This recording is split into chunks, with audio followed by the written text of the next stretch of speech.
ನಾಳೆ ಬೆಳಗ್ಗೆ ನಮ್ಮ ಪಕ್ಷದ ಲೋಕಸಭೆಯ ಒಂದು ಅಧಿಕೃತ ಅಭ್ಯರ್ಥಿಯಾಗಿರ್ತಕ್ಕಂಥ ಇಟ್ನಾಳ್ ಅವರು ನಾಮಪತ್ರವನ್ನು ಸಲ್ಲಿಸ್ತಕ್ಕಂಥ ಒಂದು ಸಂದರ್ಭ ಇದೆ. ಅದರ ಜೊತೆಗೆ ನಾನು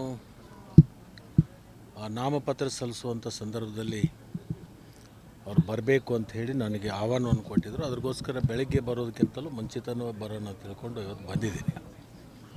ಬಂದಾಗ ನಮ್ಮ ಹಿಂದಿನ ನಮ್ಮ ಗೆಳೆಯರು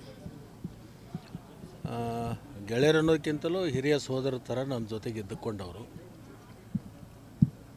ಅವರಿಗೆ ಭಾರತೀಯ ಜನತಾ ಪಕ್ಷದಲ್ಲಿ ಸುಮಾರು 10 ವರ್ಷಗಳ ಕಾಲ ಇದ್ದು ಸಾಕಷ್ಟು ಅಭಿವೃದ್ಧಿಯ ಕೆಲಸಗಳನ್ನು ಮಾಡಿರ್ತಕ್ಕಂಥದ್ದು ಮತ್ತು ಜನಮನ್ನಣೆಯನ್ನು ಗಳಿಸಿರ್ತಕ್ಕಂಥ ಒಬ್ಬ ಬಲಿಷ್ಠ ನಾಯಕರು.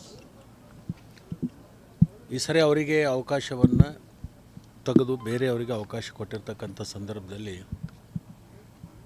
ನಾನು ಕೂಡ ಭಾರತೀಯ ಜನತಾ ಪಕ್ಷದಲ್ಲಿ ಸುಮಾರು 25 ವರ್ಷ ಇದ್ದೆ.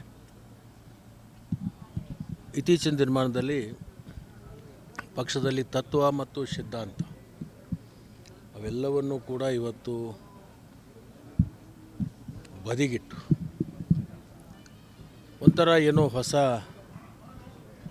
ರಾಜಕಾರಣ ಪ್ರಾರಂಭ ಆಗಿದೆ. ಪಾಪ ಅವರು ಇಷ್ಟೆಲ್ಲ ಕೆಲಸ ಮಾಡಿ ಅವರಿಗೆ ಮತ್ತೆ ಅವರಿಗೆ ಅವಕಾಶ ಕೊಟ್ಟಿದ್ದರೆ ಗೆಲ್ತಿದ್ರೇನು ಅನ್ನುವಂಥ ಒಂದು ಎಲ್ರಿಗೂ ಕೂಡ ಒಂದು ವಿಶ್ವಾಸವನ್ನು ವ್ಯಕ್ತಪಡಿಸ್ತಾಯಿದ್ರು. ಬಟ್ ಕಾಲು ಮಿಂಚಿ ಹೋಗಿದೆ. ಬೇರೆಯವ್ರನ್ನ ಅಭ್ಯರ್ಥಿನೂ ಮಾಡಿದ್ದಾರೆ. ಅವ್ರನ್ನ ನಿರ್ಲಕ್ಷ್ಯ ಮಾಡೋದರಿಂದ ನಾನು ಬಂದಿರೋದು ಒಬ್ಬ ಸ್ನೇಹಿತರು ಹಿರಿಯ ಸೋದರ ಅನ್ನುವಂಥ ಒಂದು ಭಾವನೆಯಿಂದ ನಾನು ಬೇರೆ ಪಕ್ಷದಲ್ಲಿದ್ದಾಗೂ ಕೂಡ ನಾನು ಕೊಪ್ಪಳಕ್ಕೆ ಬಂದರೆ ಅವ್ರ ಮನೆಗೆ ಬಂದು ಒಂದು ಅರ್ಧ ಕಪ್ ಚಹಾ ಕುಡಿದು ಅವ್ರ ಜೊತೆಗೆ ಕೂತು ಒಂದು ಕುಶಲೋಪಾರಿ ಮಾತುಗಳನ್ನು ಆಡಿ ಮತ್ತು ಅವ್ರು ಬೆಳಗಾಂ ಕಡೆ ಬಂದರೂ ಕೂಡ ನಾನು ಮನೆಗೆ ಬಂದು ನನ್ನ ಮನೆಯಲ್ಲಿ ಕೂತು ನಮ್ಮ ಬಗ್ಗೆನೂ ಕೂಡ ಅವರು ಅನೇಕ ವಿಚಾರಗಳನ್ನು ಕೇಳ್ತಾಯಿದ್ರು. ಹಂಗೆ ಕುಟುಂಬದ ಸಂಬಂಧ ಇರೋದರಿಂದ ಇವತ್ತು ನಾನು ಬಂದು ಅವ್ರ ಮನೆಗೆ ಭೇಟಿಯಾಗಿ ಅವ್ರ ಕುಟುಂಬದ ಎಲ್ಲ ಸದಸ್ಯರಿಗೂ ಕೂಡ ಭೇಟಿಯಾಗಿ ಅವರು ಇವತ್ತೇ ಬೆಂಗಳೂರಿನಿಂದ ಬಂದಿದ್ದಾರೆ. ಅವ್ರು ಬಂದಿರೋದು ಗೊತ್ತಾಗಿ ನಾನು ಇಲ್ಲಿ ಬಂದಿರೋದು.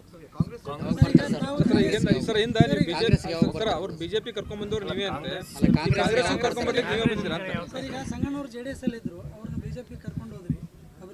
ನೋಡಿ, ನನ್ನ ಮಾತಿಗೆ ಬೆಲೆ ಕೊಟ್ಟು ನಾನು ಕರೆದಾಗ ನನ್ನ ಜೊತೆಗೆ ಬಂದು ನಮ್ಮ ಜೊತೆಗೆ ಸುಮಾರು 10 ವರ್ಷಗಳ ಕಾಲ 15 ವರ್ಷಗಳ ಕಾಲ ಈ ಕ್ಷೇತ್ರದ ಸೇವೆಯನ್ನು ಮಾಡುವಂಥ ಒಂದು ಸೌಭಾಗ್ಯ ಅವರಿಗೆ ಸಿಕ್ಕಿತ್ತು.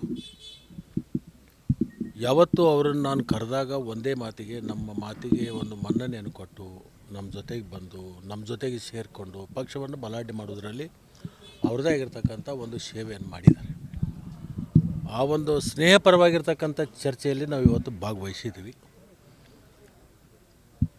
ಪಾರ್ಟಿಗೆ ಬರಬೇಕು ಅಂತ ಹೇಳಿ ಇನ್ನೂವರೆಗೆ ನಾನು ಅವ್ರಿಗೂ ಕೇಳಿಲ್ಲ. ಅವ್ರು ಬರ್ತೀನಿ ಅಂತಕ್ಕಂಥ ಮಾತನ್ನು ಹೇಳಿಲ್ಲ. ಸಮಯ ಇದೆ, ಅವರು ಆಲೋಚನೆ ಮಾಡ್ತಾರೆ.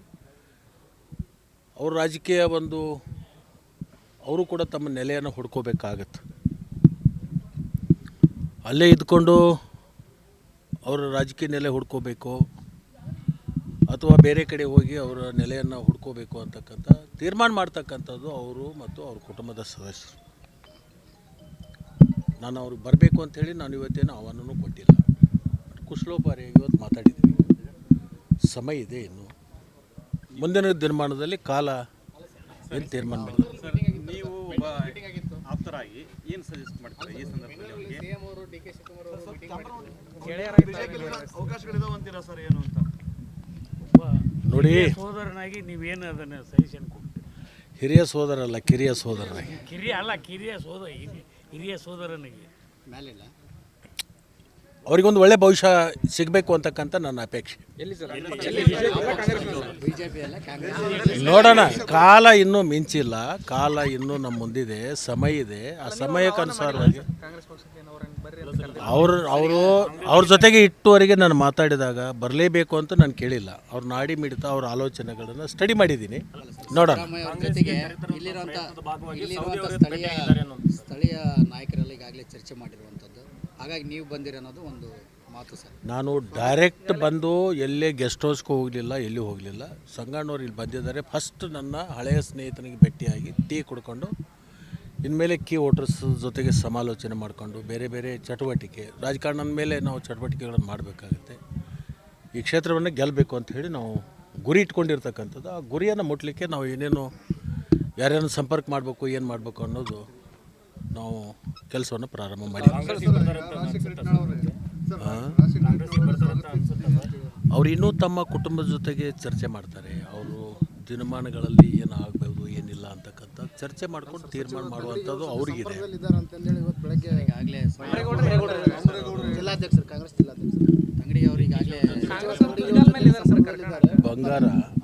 ಬಂಗಾರ ಯಾವನ ಅಂಗಡಿಯಲ್ಲಿ ಇದ್ರೂ ಕೂಡ ಅದಕ್ಕೆ ಬೆಲೆ ಇದ್ದೇ ಇರುತ್ತೆ. ವಜ್ರ ಯಾವುದೇ ವ್ಯಾಪಾರಸ್ಥನಿದ್ರೂ ಕೂಡ ಅದಕ್ಕೆ ಬೆಲೆ ಇದ್ದೇ ಇರುತ್ತೆ. ನೋಡಿ, ಕುದುರೆ ಓಡುತ್ತೆ, ರೇಸ್ ಗೆಲ್ಲುತ್ತೆ ಅಂದರೆ ಎಲ್ಲರೂ ತಂದು ಅದಕ್ಕೆ ಜಿದ್ದು ಕಟ್ಟವ್ರೇ. ಓಡು ಕುದುರೆ ಅದು. ಓಡು ಕುದುರೆ ಹತ್ತಬೇಕು ಅನ್ನೋವಂಥದ್ದು ಭಾಳಷ್ಟು ಜನದ ಅಪೇಕ್ಷೆ ಇರ್ತದೆ. ಕುದುರೆದು ವಿಚಾರ ಯಾರ ಮಾಲಕನ ಮೇಲೆ ಹಚ್ಕೋಬೇಕು ಅಂತ ಗೊತ್ತಾಗಲಾರ್ದಕ್ಕೆ 66ಕ್ಕೆ ನಿಂತಾರಲ್ಲ. ಗೊತ್ತಾಗಿದ್ರೆ ಇದು ಯಾಕೆ ಆಗ್ತಿತ್ತು?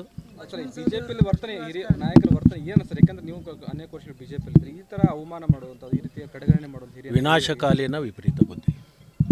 ಮತ್ತು ಯಾವ ಲೆಕ್ಕದಲ್ಲಿ 28 ಗೆಲ್ತೀವಿ ಅಂತ ಹೇಳಕತ್ತಾರೆ ಸರ್ ಅವರು ಬಹುತೇಕ ಗೋವಾ ಮತ್ತು ತಮಿಳುನಾಡು ಪಕ್ಕದ ರಾಜ್ಯಗಳನ್ನು ಹಿಡ್ಕೊಂಡು ಹೇಳ್ತಾ ಇದ್ದಾರೆ. ಇಲ್ಲ, ಇವರು ಕುಮಾರಸ್ವಾಮಿ ಬಂದಾರ ಅಂತೇಳಿ ಹೇಳ್ತಾ ಇದ್ದಾರೆ. ಹೆಂಗೆ ಸರ್ JDS ಕುಮಾರಸ್ವಾಮಿ?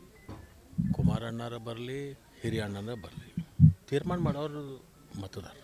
ಈ ವಿಡಿಯೋ ನಿಮಗೆ ಇಷ್ಟವಾದಲ್ಲಿ ಲೈಕ್ ಮಾಡಿ, ಶೇರ್ ಮಾಡಿ, ಸಬ್ಸ್ಕ್ರೈಬ್ ಮಾಡಿ.